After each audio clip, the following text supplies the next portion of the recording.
Hello, everyone, and thank you for joining us today. My name is Natalie Boyum, and I am the president and founder of the Defeating Epilepsy Foundation. We are a 501c3 in Southern California, and our mission is to provide the advocacy and educational resources needed to the epilepsy community and our society. Today, our guest is Jon Sadler. Jon is a counselor and an author. Jon's current book, Weathering the Storms, Living with and Understanding Epilepsy, is available on Amazon. Jon has written 2 books where he has shared his battles with epilepsy. He has been a great advocate in trying to educate society about epilepsy. Jon, thank you for joining me today. Thank you. Our focus today is helping to educate society about epilepsy. Currently, 3.4 million Americans battle epilepsy, but few understand the extent of epilepsy, even within the epilepsy community, or that it even exists. In order to remove the stigma associated with epilepsy, we must work to educate society about what epilepsy is and how, despite having epilepsy, many can control their seizures, live productive lives, and be successful. Jon, how old were you when you were diagnosed with epilepsy, and did the doctors know the cause? It was in 1963, and I was 4 years old. And I had a very high fever that started in the middle of the night. And by early morning, I was having a complex partial seizure. My mother had left the house. She wasn't around. She'd gone grocery shopping. And my sister, I'm the youngest of 4, but my sister, who was 8, became my caregiver. And she came in and saw me having a seizure, and she said she figured she needed to take my temperature to see if I had a fever or not. And she put a thermometer in my mouth, and I bit it because the thing you don't do is Yeah, put things in a person's mouth.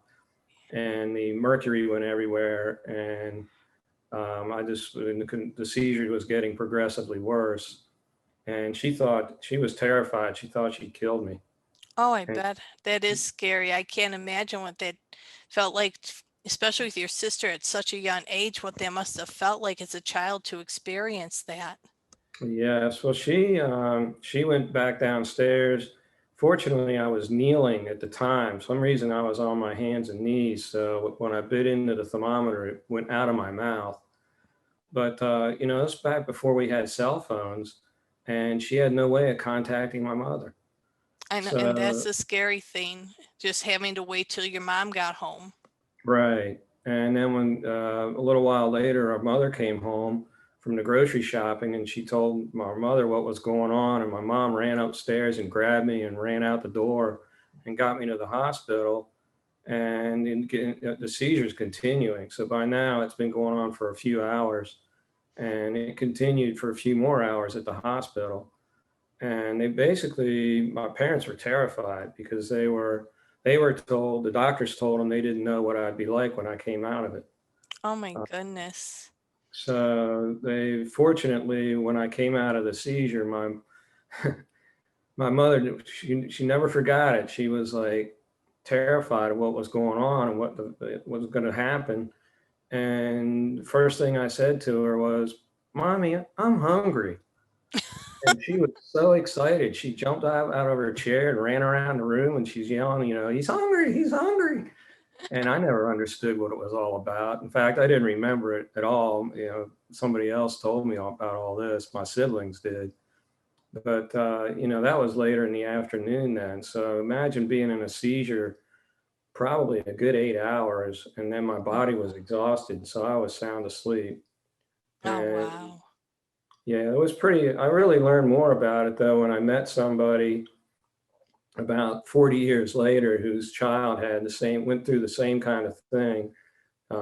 Their child was 5 years old, went into a seizure caused by a fever.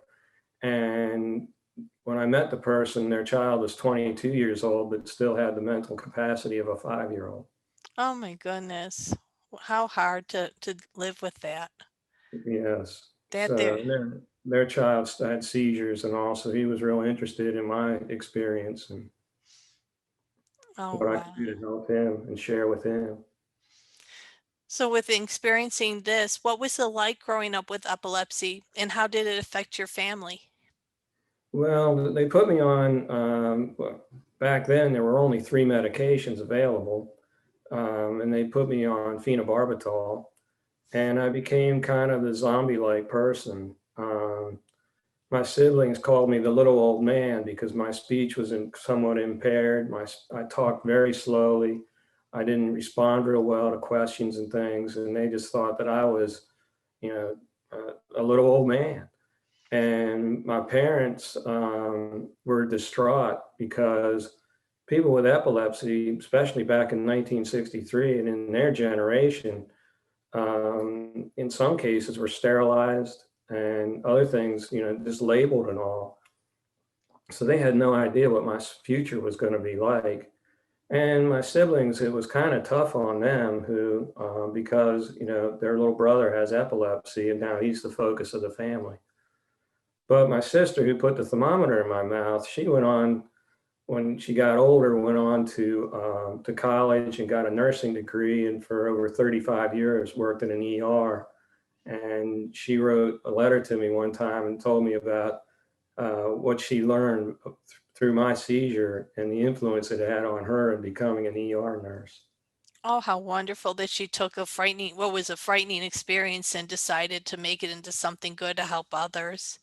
I can Yes. relate to your childhood from the ages 2 to 11. I was on 90 milligrams of phenobarbital a day. In my childhood, at least those years, it seems like a big blur. Trying to remember, even, I'd hear friends talk about birthdays and Christmases, and I honestly don't remember those childhood events with my family. I really can't look back and think of, which have been very special times and things like that. It isn't there. Right. I'm the same way with a lot of that too. Unfortunately, when I was 9 years old, the doctors took me off the medication.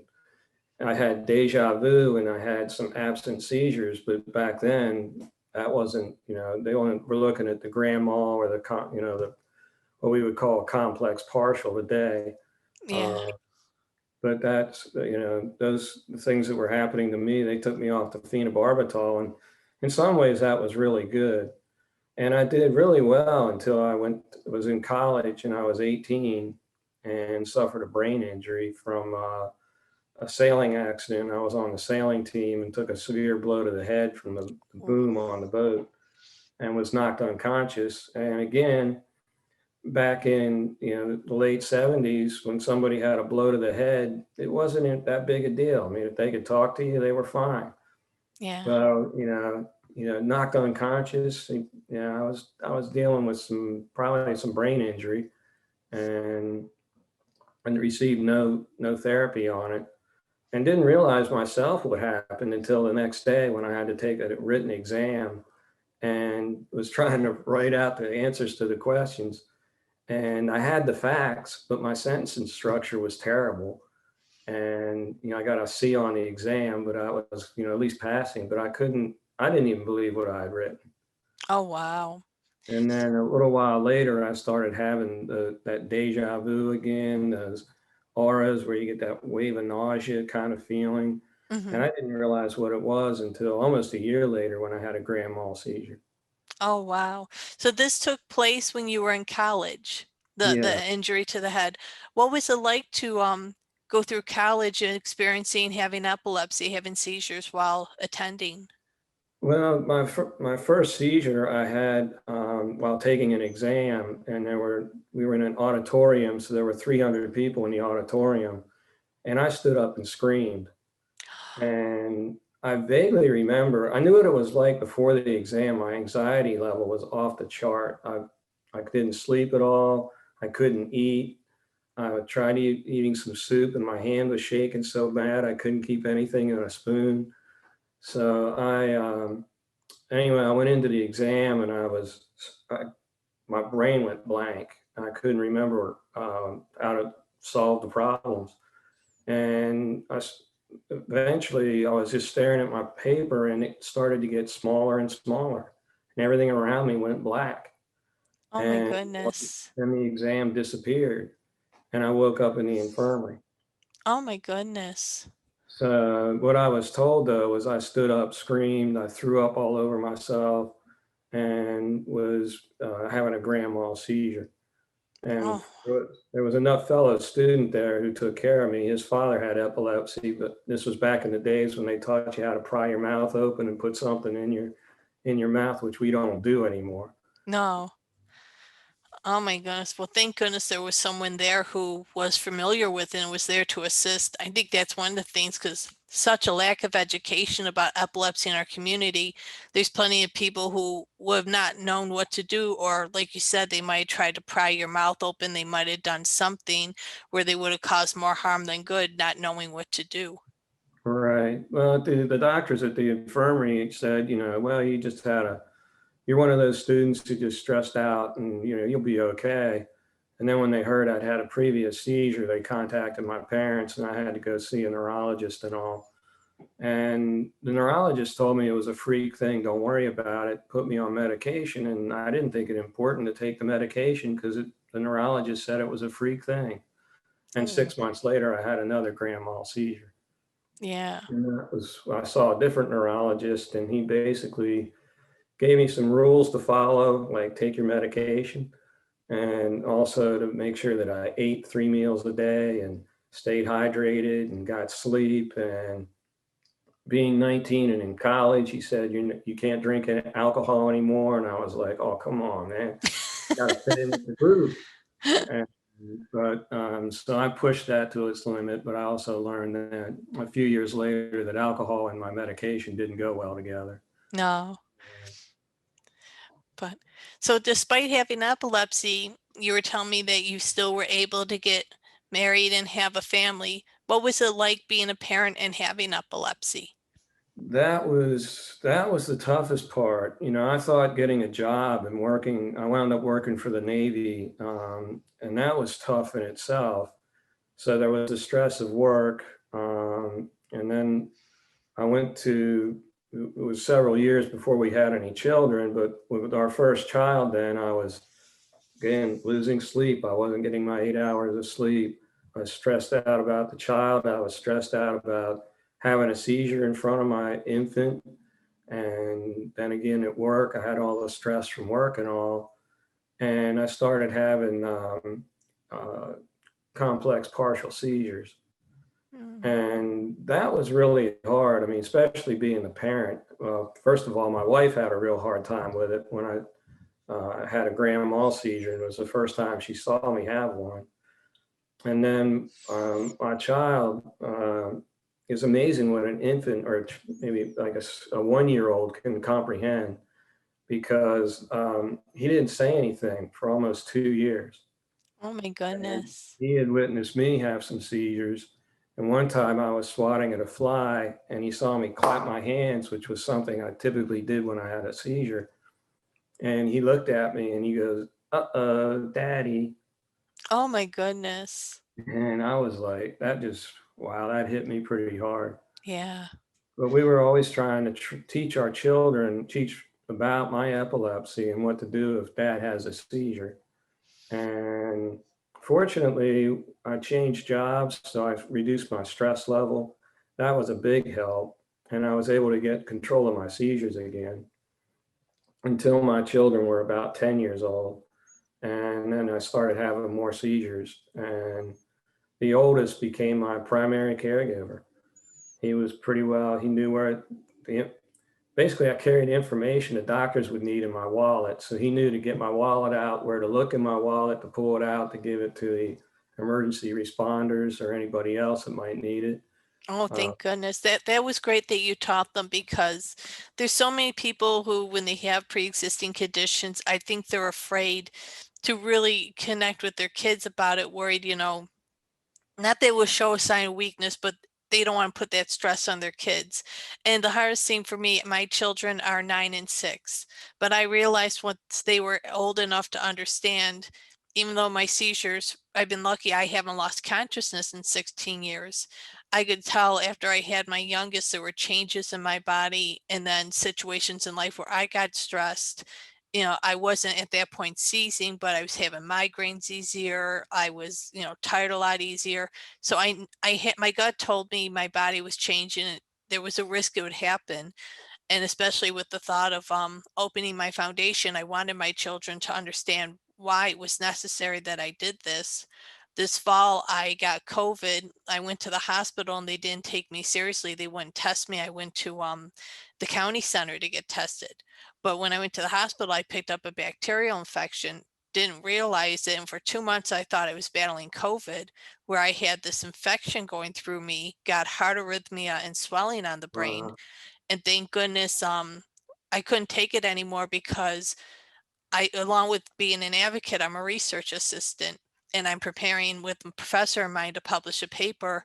I went and opened the APA template to put my paper together. I had my data and everything ready, and I didn't know how to write an essay. I literally looked at the template and didn't know how to fill the template out. And he saved my life and put me on some heavy duty antibiotics. But when my brain swelling was coming down, I was having simple partial seizures. And I had a couple in front of my kids, and I felt so horrible because I never wanted my children to see me in that state. But I was really, really proud of my oldest, because when I wasn't doing well, he would come up and just hug me. He's like, "Don't worry about it, Mama. It's okay. I'm going to take care of you." And it was so touching. And at the same time, for a while, I felt a little sad about it. And it was because, as a mother, I don't want my kids to take care of me. I want to take care of my kids. But I've realized, having epilepsy, there is going to be a chance that one of them or both of them is going to be my caregiver eventually. And so I want to make sure they're prepared for it. Well, another thing that I was dealing with too was I was on Dilantin was my primary medication, and over the next was on it for about 6 years, and then some secondary medications came along to help me out, and I was on 8 different secondary medications, and um, some of those worked really well, but my doctor called it the honeymoon period. It Mhm. goes for about 2 years, and then you have a breakthrough seizure. And he said, then the medication's not working that well, so we've tried different medication. And I remember when my oldest, he was about a year and a half old or 2 years old, and he'd learned to run. And I was on a new medication, and I don't like to give out names of medications because then people may just make assumptions about them. Yeah. But anyway, he was running in the kitchen, and it was his first time running. He learned to walk and all that. And most people would be so excited to see their child running. And for me, I became very angry. I couldn't understand why. And I grabbed him, and I was about to hurt him. And a little voice went off in my head that said no. And I put him back down. He continued to run. And I called the doctor right away. And I was starting to learn about what happens with the reactions people may have to some of the medications. This particular one made me very angry. Oh, And wow. there were other medications I had to be careful of because, like one caused cold sores. Well, the cold sores were an indication then that it was also doing damage to my organs. So my neurologist was really good when he put me on that one because he followed up like 6 weeks later and said, "Okay, how are you doing?" Talked about cold sores, no more medication. So he was, like I said, I found this doctor to work with me for over 23 years. So he kept me moving in the right direction and changing the medications. But I finally reached a point of having breakthrough seizures, and I was having absent seizures I wasn't even aware of at work. People would say, "Why did you get that blank look in your face? Oh, wow. What are you talking about?" I don't remember that. And I started having more and more breakthrough seizures, and it was harder and harder on my children. It was harder on my wife, and I went back to Johns Hopkins, and they took a look at me. I'd been there earlier, and they talked about all these meds and things. But anyway, I went back to them, and they said, "You're a prime, candidate for surgery." And that was a really hard decision to make. But my seizures were gotten to the point I was pretty incapacitated with them. Yeah. So I Well, made a decision to do the surgery.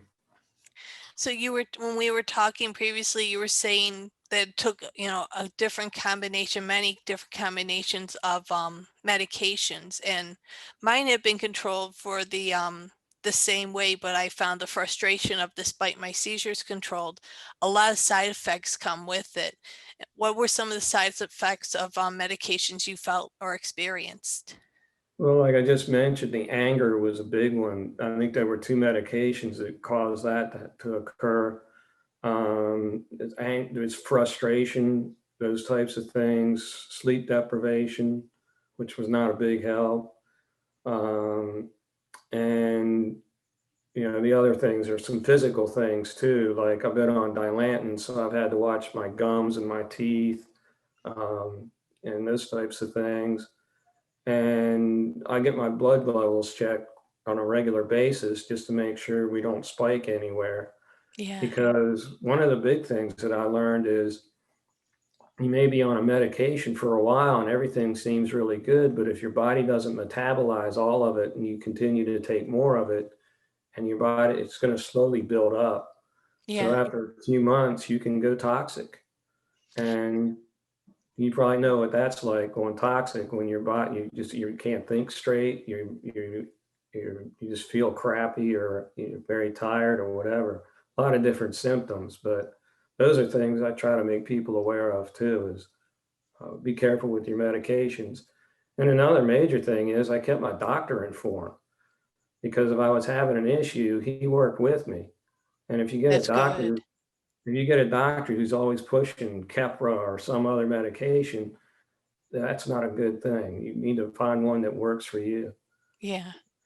No, I've had the experience of the toxic levels. I've been on Tegretol and Lamictal for years, and I didn't know that at first. When I was first put on Tegretol, we weren't warned about the interaction it has with grapefruit juice. What'll happen is you're told to avoid grapefruit if you're on Tegretol, because what your body will do first, the liver will first break down the grapefruit and everything, but it keeps the medicine in your body longer. So like you said, it can raise your levels to toxic levels, and you could accidentally overdose yourself or put yourself at a dangerous level. So I think a lot of people don't realize how much overall wellness plays a part in epilepsy. It Yeah, really is. It really isn't. You can't just take the attitude of, well, I took my meds. Okay, you took your meds. What are you eating? Are you sleeping okay? Are you exercising to relieve stress, or doing something else that will help relax you? There's so many things that bring it together. And I think that's just going to be myself as an advocate who's very passionate about educating society. Overall wellness is going to be the thing we're really going to have to push, and making the resources available to have it happen. yes. Well, the number one thing I try to figure out too, are what are the seizure triggers? Hmm. What happens to you that causes a seizure to occur? Some people, they have no idea. For me, there were certain fast food hamburgers. There was some kind of chemical or some processing that they did to the meat that would trigger a seizure. Oh, wow. It took a while for me to figure it out, but it was key to learning what some of the triggers were. Sleep and sleep deprivation is a big one. Dehydration, and not eating properly, or others. Um, I've met people who like light reflection on a swimming pool because their child had a seizure. So those are things we need to be aware of. I couldn't play video games with my children because I'd have a seizure. See, I can't play video games either. It doesn't cause me seizures, but I get really bad headaches from it, and it feels like I have pressure behind my eyes. I don't want to open my eyes, because especially with the new video games with all the twisting and turning, I've never been diagnosed as photosensitive, but when I had an EEG in 2019, and the flashing, the strobe flashing that they do didn't bother me. But I don't know if they have a specific name for it, but they show, it's like a checkerboard, and it's going real fast. The pieces are moving real fast. And the pain shot through my eyes and through my head. And I just tensed up in the chair. And the poor EEG technician, she's like, "Are you all right?" I said, "No, you got to stop. You got to stop." And she's like, "Okay, just, and she got me through it, thank goodness. But I had never felt pain like that in all the years that I've had EEGs. Wow. So, Yeah. it really makes me think, I've been dealing with this for 40 years, and like you've been explaining, you've been on different medicines and experienced different seizures. I think as we grow and adapt from a child to adult, and even as an adult as we age, epilepsy can take a turn. It's just not one thing and that's it. And I think that's the complexity of epilepsy and trying to educate people about it. There's so many different seizures, so many different causes. And as you grow older, you may change and feel like you're starting at, step one again. Well, for me, when I was 47 years old, had completely lost control of my seizures, was finding out how many I was having. Like I mentioned earlier, my friend telling me about the absent seizures I was having. And um, so I went back to Hopkins. My doctor sent me back to Hopkins. He said, "I don't have any more medications for you to try. You've been on Dilantin." And the trigger for me too was the season. So the fall season with the shorter days Hmm. and the way that it's not as bright, the sun's a little bit dimmer, where it was another trigger for me. And I wound up having about 4 or 5 seizures a week. And so to me, going back to Hopkins, one of the most highly specialized hospitals in the world, was a good thing. And they looked at me and said, they saw uh, we had done a MRI of my brain, and they looked at it and said, "There it is right there."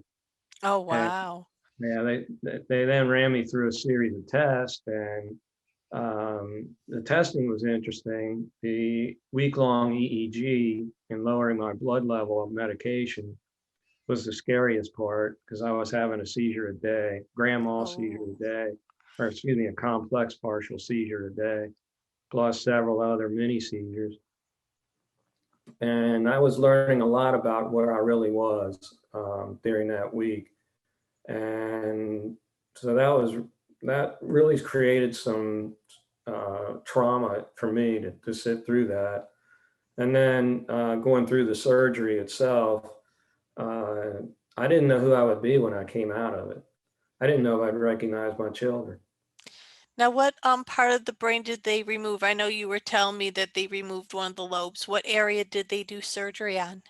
Well, it was in my left hippocampus was where the primary problem was. And the hippocampus is like the RAM in a computer. It's Yes. sorting the data out, what you hear, what you see, what you feel, what you smell. All that information then gets passed into the forward part of the brain for long-term memory, or it can be just a short-term memory thing. It kind of sorts all that out. So I call it the RAM of the brain. And that's where my seizures were.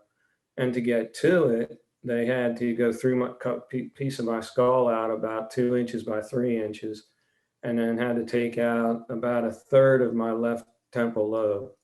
Oh, And that then wow. gave me access to the hippocampus, which they went through and basically bore it out. And unfortunately for me, I was having seizures after the surgery. And the surgeon said, "I wish I'd taken that 1/4 inch out that I thought about and didn't do." Oh, geez. Yeah. I don't think I would even known how to respond at that point.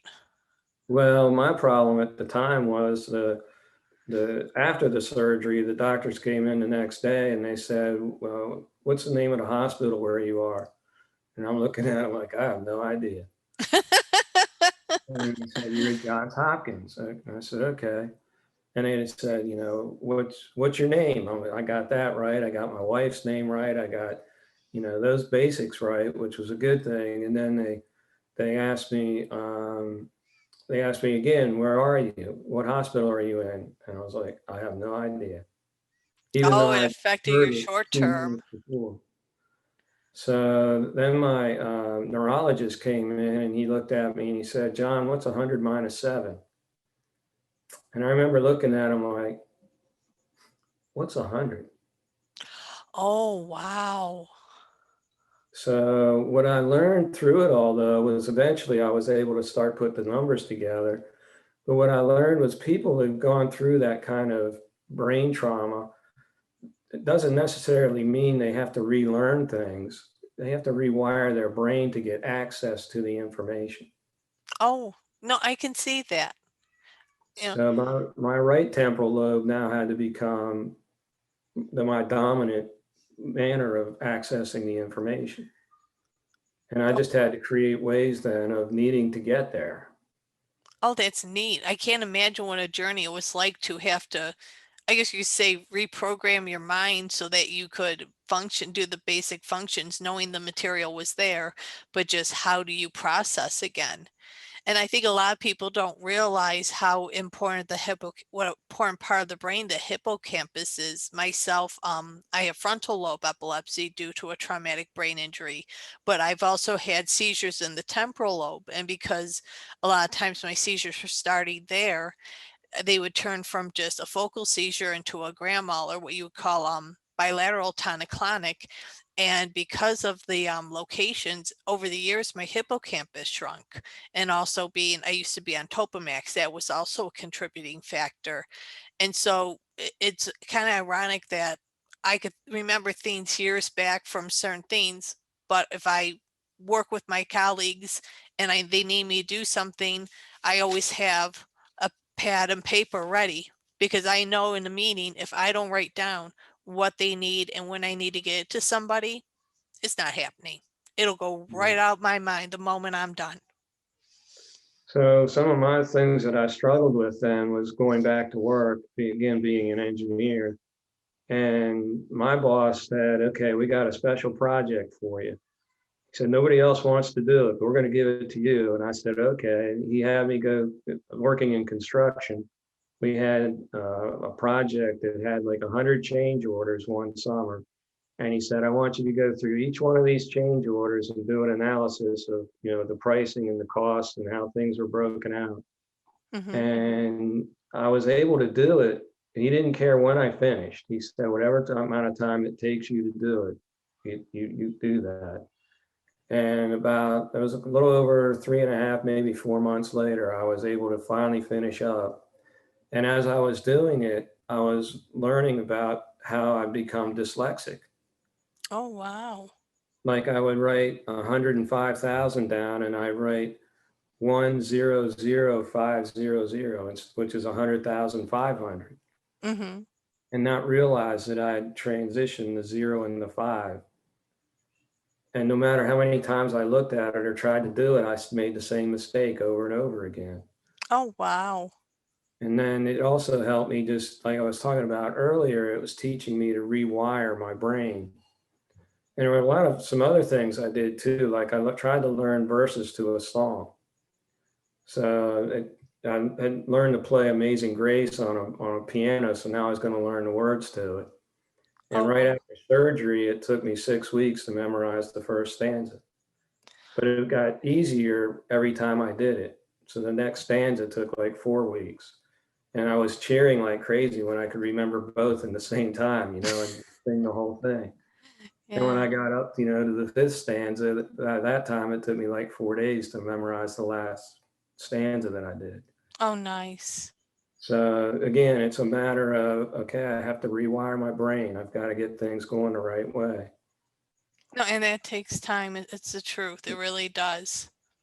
So then I read there was a book by Jill Bolt Taylor called A Stroke of Insight. Hmm. And that's where I learned about how long it was going to take my brain to rewire. And she was a neuropsychologist who has a stroke, and then it took her 9 years to recover. Oh my goodness. So in her recovery, she did a speech like 6 months after the stroke, but she couldn't answer any questions afterwards. Oh, wow. So she could train and prepare herself to talk, but to process and answer what she talked about, it wasn't there. Wasn't there. And those are things that motivated me then. Okay, I just need to work at this. Yeah. keep working at it, keep working at it, and come up with ways and new techniques. And you mentioned too about having your notebook with you. And every Yes. time my boss called me into his office, it was, "Hey, John, bring your notebook with you," because he was going to give me an assignment. And, we were just going to talk about, something else, something in general, no big deal. But if he told me, "Bring your notebook," I knew it was an assignment being given to me. Yeah. No, it's I find you have to find little tools to survive. You just can't say I don't remember or I can't do it. It's okay.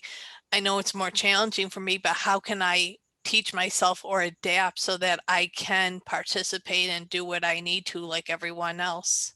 Because Right. a lot of people have said to me, like I'm trying to act like I don't have it. I'm like, no, I'm aware of the challenges I have in life. I refuse to list myself as disabled, and not because I'm ashamed of having a medical condition or won't acknowledge that epilepsy can be a disability, but to myself personally, I feel if I label myself, I won't believe in myself after a while. So I refuse to allow myself to have a label and it's okay, I have a challenge. I can't do this well. Well, what do I have to do to get better? And I find it comes down to attitude and the fact that you practice and set goals and saw what you need to do. It shows that it may take more time and effort, but it's possible. Yes.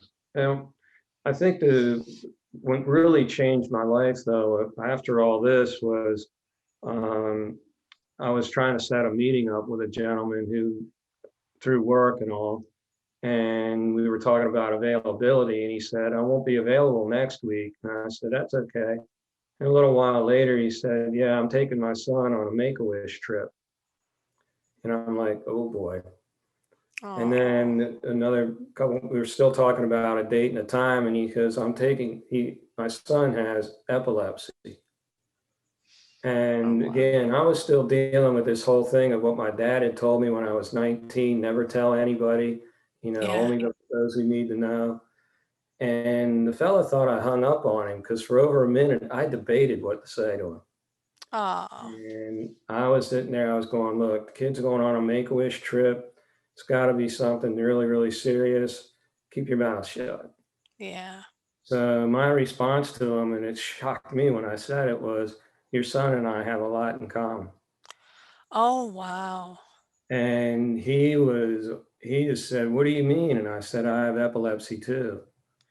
And I said, "I've had a lobectomy and that's, I'm still recovering from it." And he went, "That can't be possible. You're a project manager. You're just setting this whole thing up." And I'm like, "I know, but I'm working with it." And he said, "But and we got into this big discussion, and for like 2 more hours, we talked about things.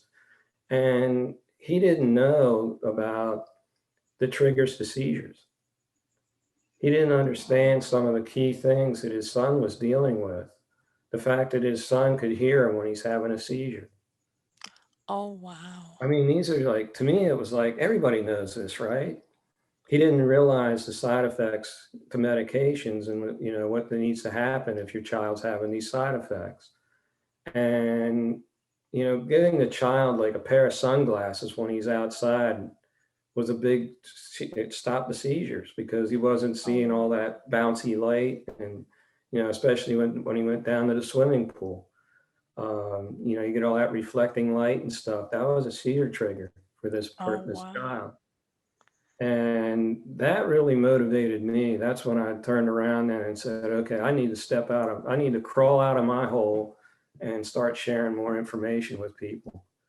So And I it's went, essential. It really is. I mean, I think a lot of times, a lot of people, when I've opened up about why I created my foundation, my parents and I had a very toxic relationship when I was younger. And as I got older and really learned about what it was like having not just epilepsy, but how the healthcare system was, I realized that my parents had no support system from the doctors. There was right, no teaching them about the side effects of meds. There was no teaching if there was there would be emotional problems. Could they put me in therapy? Because there's certain exercises or things they could do to help calm me or resolve the problem.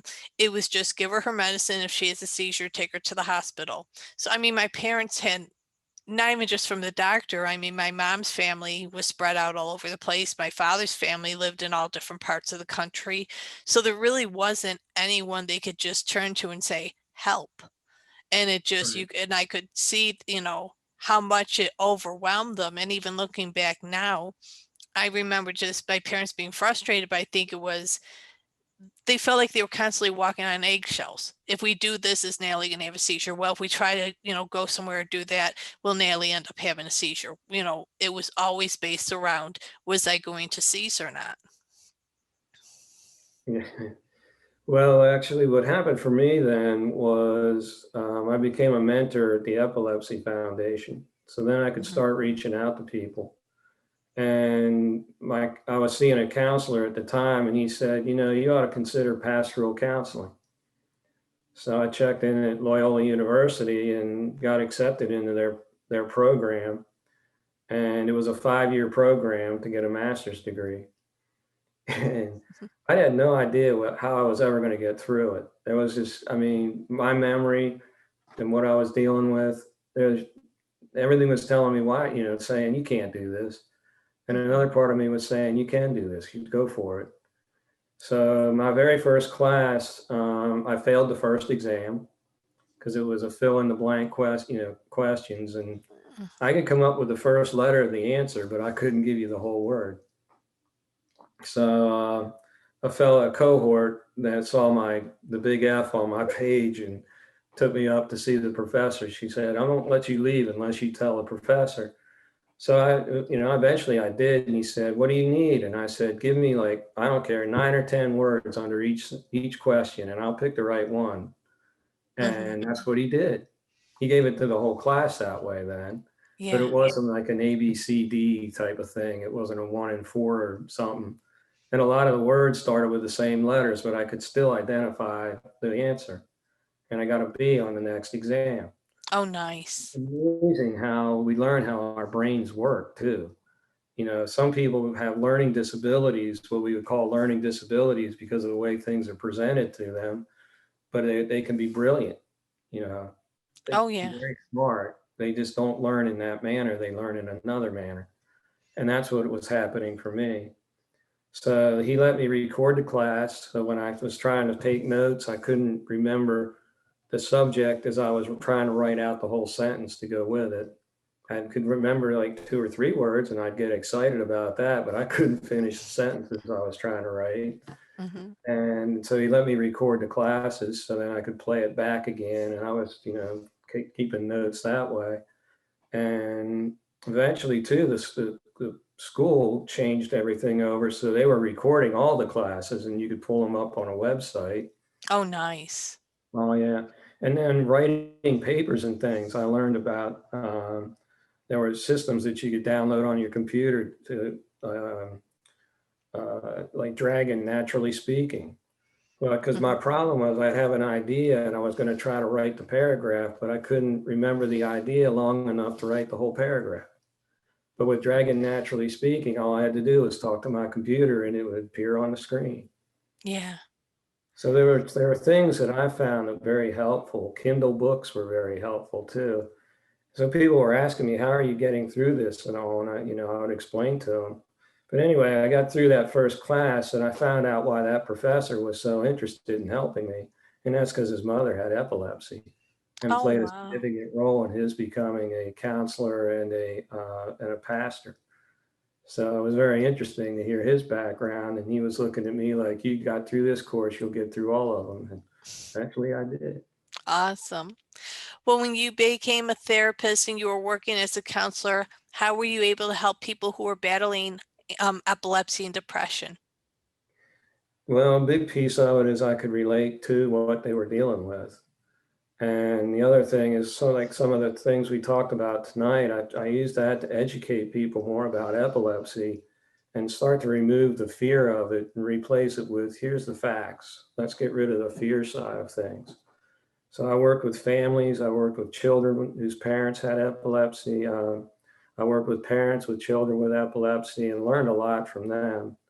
One of them told me I needed to put together a caregiver program. So we worked together and set up a 5-week program for caregivers. Oh, A lot of nice. that was to educate them, because the first piece of it was an educational piece. And the second piece of it, we covered the mental health and the stress that a caregiver goes through, and techniques to help yourselves.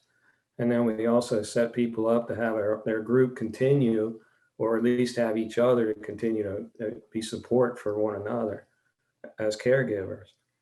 And then I worked with a lot of people with epilepsy and helped them realize that I'm also had epilepsy, and that kind of took a whole wall down between us. Everything just opened up then when they could understand that I understood what they were living with.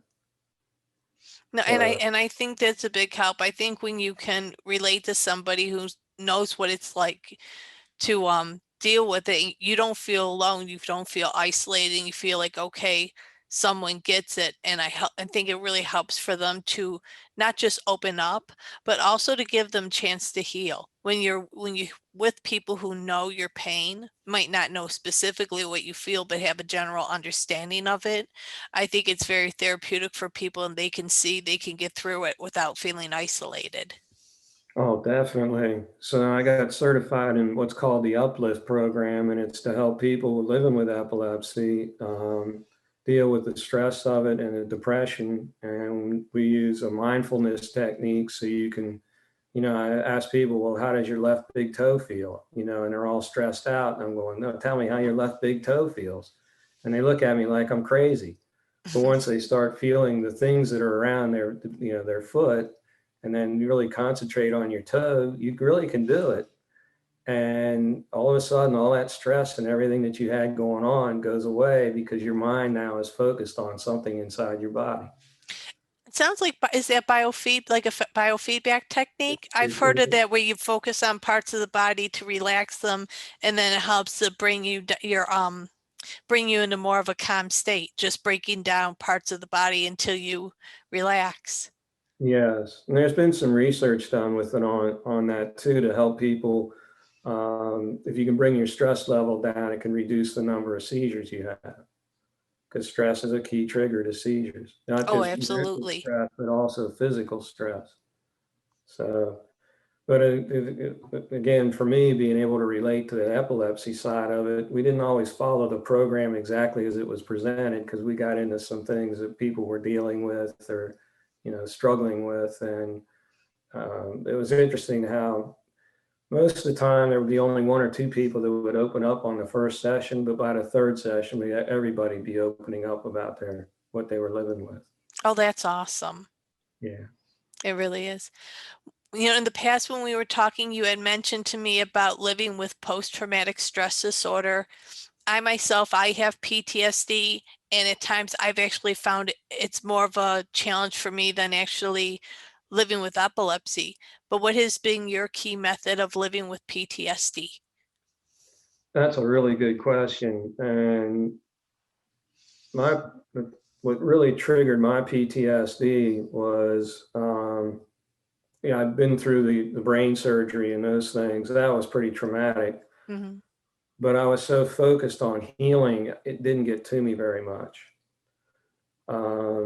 What got to me, though, was becoming the caregiver of my next door neighbor, who had recovered from a hemorrhagic stroke, done remarkably well.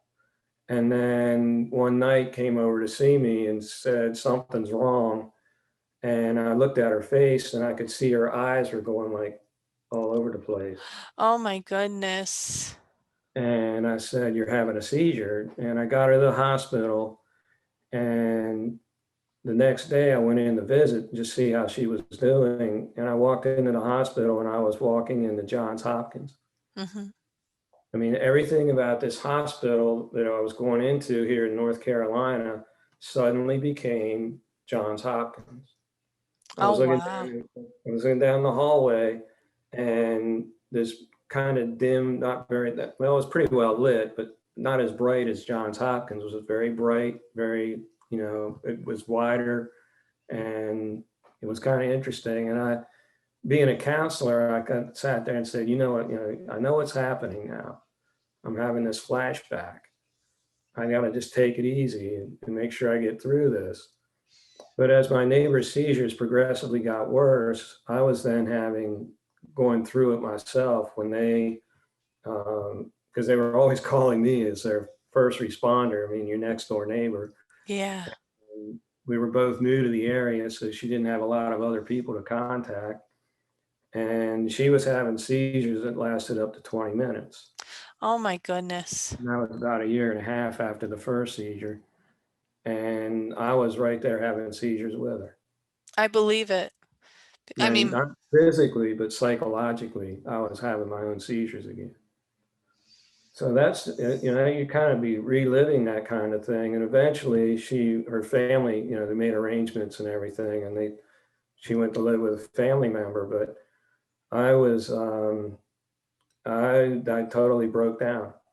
And what pulled me back was to just sit down, and for a little over 3 weeks, all I did was sit in front of my computer and write. And initially, later on, I went back and read everything that I wrote, and I was amazed because I didn't start with what happened when I walked into the hospital with the neighbor. mhm. It all started when I was 4 years old. Oh, wow. And I couldn't believe where I started my writing from. Oh, wow. It was therapeutic, not just healing from experiencing what your neighbor went through. That was, oh, that sounds horrible. But even yourself from square one. Right. So I was kind of surprised. And then as I read it over and over again, I started to get a better perspective of what really happened. Mhm. And wasn't anything I could control, but it was, I did my best to help the neighbor. And there was a lot of things that I did to, as far as helping them understand what epilepsy was and all. And, but it took me a while to actually understand what I had written. And it was, like I said, it led to writing my second book because I turned all the facts around and everything to keep privacy and whatnot. But a lot of the events are things that I lived through. And that was my manner of getting through it. And I Yeah. look back on it now, and it's like you replay the thing over and over again. And the event, it's like watching a movie that makes you really sad. The first time you watch it, you cry. But if you were to watch it a few days later, you might get tears in your eyes, but you're not sobbing like you did the first time. Yeah. You watch it 4 or 5 times, you no longer cry. You're sad. You can't change what happens, but you're not losing the emotional piece of you is under control again. Yeah. No, it makes sense. I mean, myself, I'm going through therapy right now because I had a very traumatic experience years ago in the hospital. And I made the mistake of ignoring it, that, oh, it just happened. It is what it is. And I suppressed it. And when it came back at oh, it was full blown. Like I felt everything. I relived the whole moment over. And it just got to the point where I had to get help or I knew I couldn't move forward. And the first couple months, I'd say the first 8 weeks, I did good. And then I hit a slump. And it's hard to describe to maybe some people. I felt worse. And people would think, well, how can you feel worse if you're getting therapy?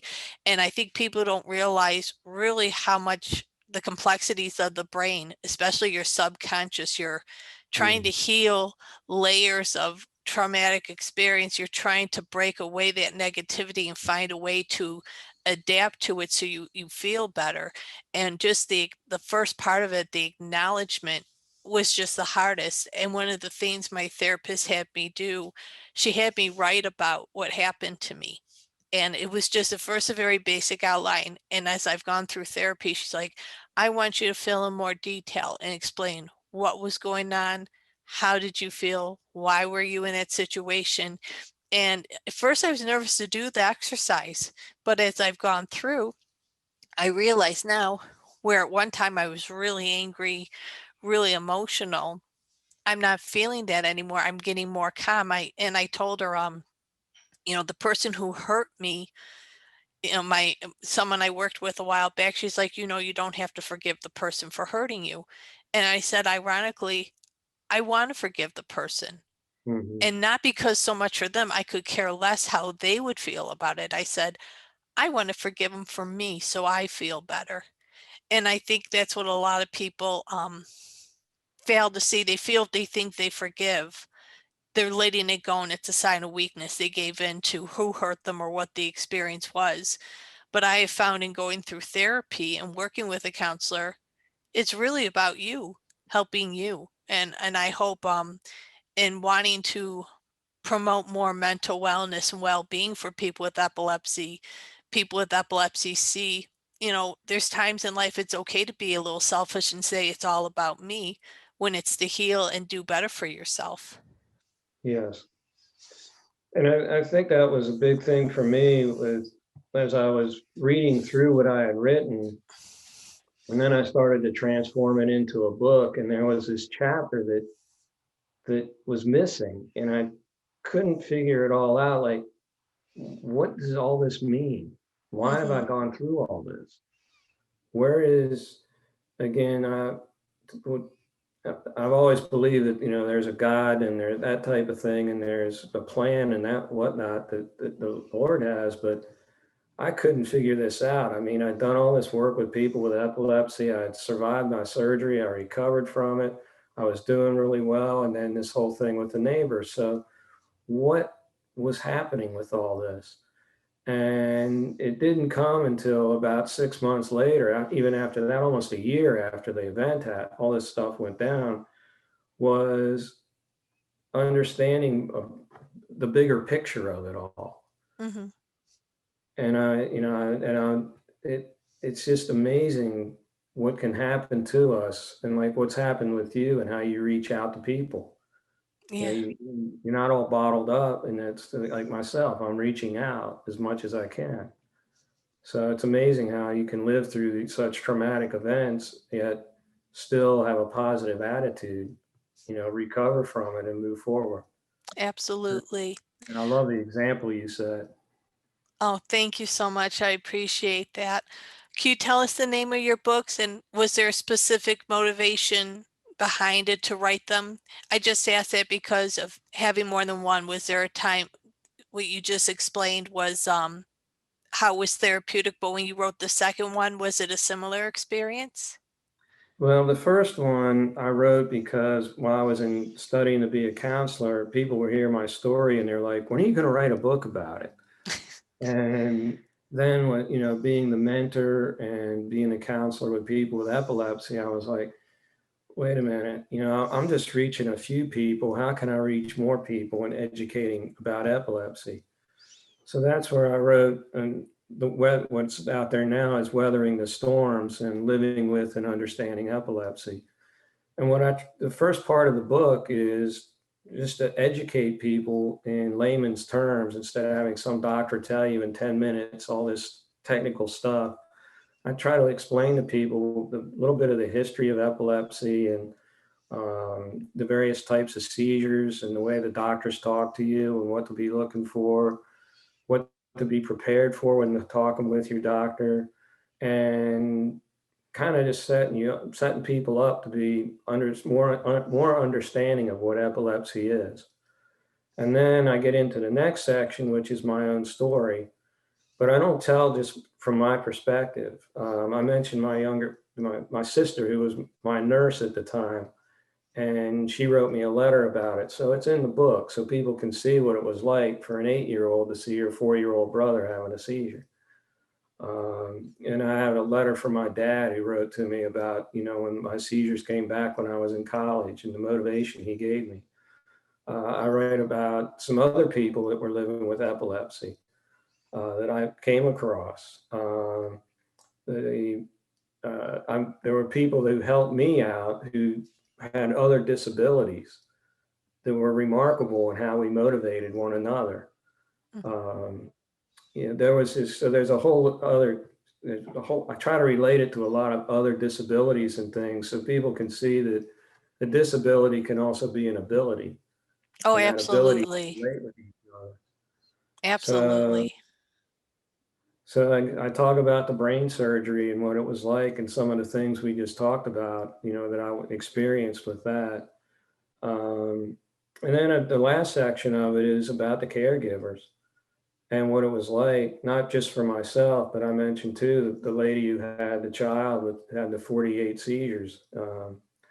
You know, she was a big motivator to me too. So it's kind of like not just me that's in the book. I try to do it more to educate and, you know, spread the word about epilepsy and uh, educate people about it. And in the back of it, I've actually put a section in there for caregiver considerations. Mhm. And it's not just the basic first aid that you see for that you'll read about in the Epilepsy Foundation or you see posted everywhere. It gets into what the caregivers need to be aware of to take care of themselves. Oh, I love that because that is one thing that's not being taught. It really is not. We're focused on, helping people who are having seizures and helping with their care.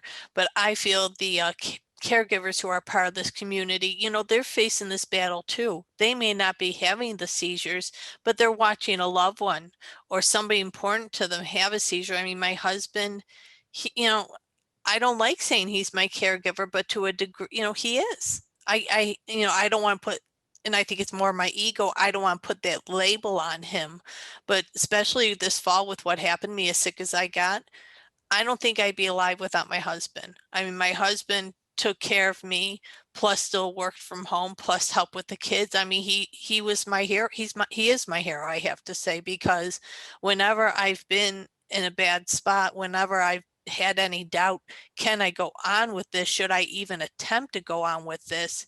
He gives me every reason in the world why I can still continue down this path and not give up. And in return, we do what we can to look out for each other. We make sure we take care of ourselves, we exercise. If we need to step away and take a break, we step away and take a break. We have to make sure that we do those things because it's so easy when I mean, not just myself, but both my sons have hemophilia. So 3 out of 4 people in the house have chronic illness. And I mean, Right. here's my husband, the only one not having a chronic illness, having a wife who has epilepsy and PTSD, and then 2 sons with hemophilia, and having to learn how to do prophylactic treatment and taking proper precautions and making sure nutrition, so many things that most parents don't have to worry about, my husband has to face. And I think it's great that you've put that in the book and reminded caregivers, yes, you're taking care of somebody, but you got to take care of you, or you Right. can't take care of your loved one. So I think that's wonderful. Thank you for doing that. And thank you for pointing that out. I hope anyone who sees this, who is a caregiver, it enlightens them to know how important they are. And because they're that important, they need to take care of themselves. Well, the other thing I try to build on top of that then is the perspective of the person with epilepsy. And I'm Mhm. really trying to push in the bullets I put in there is that make it our fight, not my fight. Mhm. You know, and that was one of the problems that, well, one of the things that came between my ex and myself was, especially with my brain surgery, was she had a real hard time with it. Yeah. And, you know, eventually that caused us to separate. But, and there's a certain degree that caregivers can go through, and they eventually they may have, that may happen to other people too. In Yeah. fact, it happens quite often. So, anyways, the more we can educate people, and I really wish that my wife and I had more of a dialogue of what it was like for me and for her to share Yeah. it with each other. Would have done a lot for our relationship. That's then the very back of the book is all the I took it out of the Epilepsy Foundation and from Johns Hopkins is all the different types of seizures and a brief explanation of what they are. Oh, Uh, neat. and I give you, you know, because sometimes you'll go in now and the doctors are talking about a classification of seizures, like a general seizure, but then there's a series of types that come under that. So which one is he talking about? Yeah. Those are some key things too to help people out and have that available. Oh, it So is. that's the rewrite of my first book, and it's available online through Amazon Books, and it's less than $10. You can get it on an ebook. You can buy the paperback version, And in a couple of weeks, there'll be a free version. It'll be available for free in audiobooks. Oh, wonderful. Because I'm just trying to educate people. The more we can get the word out about it and share our stories with each other, the better off everybody's going to be. Oh, absolutely. And I thank you for doing that because, myself, even as an entrepreneur, most people would be going, okay, I took the time to do this. I need to get something from it. I love the fact that you're like, okay, I took the time to put this book together, but it's not about me. It's about the community and what can I do to help my community. And I thank you for having such a positive attitude and such a giving attitude that a lot of people would have not taken that route. But I know And you want people in the epilepsy community to read your book, but what would you say to the general population if you had the chance to talk to an everyday person who does not know what it's like to battle epilepsy? What would you say to them when it comes to your work? well, actually, that's part of why I wrote my second book, and that's In the Midst of the Storms. And Hmm. that's the story of trauma, faith, and hope. And this book, I had a person that I know read the book and came back to me, and he's never dealt with epilepsy. In the book, the key, key things the two people are dealing with are epilepsy. But he said, as I read through that book, I was having the experience I went through when my father was sick, Yeah. and some major issues he had with his situation. And he said, I know you talk about epilepsy in there, but boy, it really came home for me too. And I've never seen someone have a seizure. Oh, wow. Yeah, so that's the way it's really targeted towards, is to helping people. It's written about people who've had strokes and epilepsy. That's kind of what you think the subject matter is, but it really goes a lot deeper in Yeah. finding out what is the meaning to why we go through such traumas, and do you have some kind of faith? The key thing that has pulled me through living with epilepsy was back when I was diagnosed at the age of 19, I was in Rhode Island. And on the Rhode Island state seal is the word hope. Oh, wow. And I was standing out in front of the university waiting to get picked up. And I was really depressed because I lost my license, all these other things happening. Students wouldn't talk to me. And I saw that state seal with that word in it. And that has carried me through most of my life.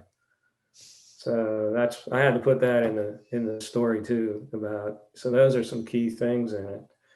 And again, it's an educational tool, but it's also a very strong tool if people wanted to use it for church study or anything like that, or just a group study of some kind.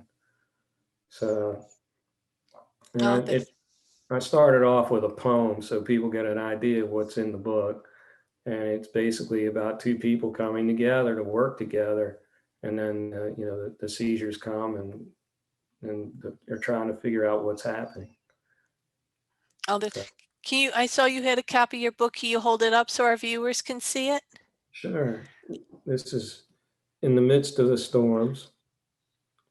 And actually, what's on the front of the book there is a picture I took when I was out with a friend on a boat. Oh, how pretty. I like that it has the calmness, but you see the clouds, and what the clouds remind me of is just at any time what a change can be brought in. You can go from And, calm and peace to something hitting a bump in the road and it making a and big difference. this is the other book, is Weathering the Storms. Oh, very nice. So you can see the storms occurring around the brain.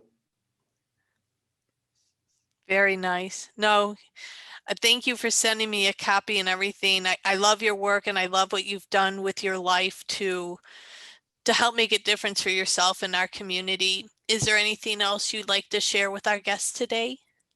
I just wanted to thank you for the opportunity to be able to share this with people. And, I know folks are maybe struggling with epilepsy or some other type of trauma in their lives. And, if we can work with each other and have support groups like this, it's a tremendous boost. So I wanted to say thank you again for all your work. Thank And you. hopefully someday we will see epilepsy be something that's, it's kind of like everybody knows about it, and we don't have to deal with the stigmas and the trauma of it all anymore. Now that's my long-term goal. My long-term goal in my work is to be able to remove the stigmas and have people not be afraid. I think that's really what it comes down to, lack of knowledge of it. And because there's a lack of knowledge, fear comes into the situation. So once we can get the knowledge out, we can show people in society there really is nothing to fear, that if we all work together, there's so many of us who can be productive people in society and really do great things with our lives. Yes. Absolutely. Well, that is all what we have for today. Again, I want to thank Jon for coming and taking part.